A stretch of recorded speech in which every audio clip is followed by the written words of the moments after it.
The best book to meditate is the holy Bible. హల్లెలూయా.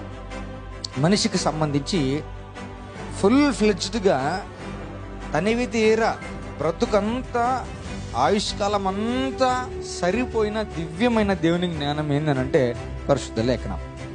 హల్లెలూయా. ఇది జరగని గని. The word of God is the revealed wisdom of God.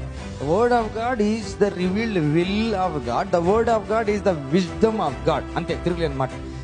ఎంత ఎక్కువ Bible గ్రంథాన్ని, పరిశుద్ధ గ్రంథాన్ని ధ్యానం చేస్తే అంత ఎక్కువ దేవుని జ్ఞానము ప్రసాదించబడుతుంది.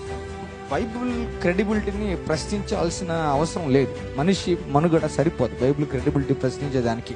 అర్థమైందా? నీకు తెలియనివి, నువ్వు గ్రహించలేని గూఢమైన సంగతులు చాలా పరిశుద్ధ గ్రంథంలో ఉన్నాయి. ఆ బైబిల్ అంతా తెలిసేవాడు మూర్ఖుడు. అర్థమైందా?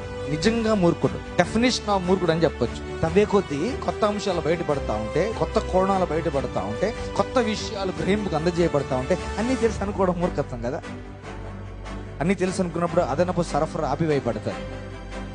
నాకంతా తెలుసు అనుకున్నప్పుడు అదనపు సరఫరా ఆపివేయబడతాయి.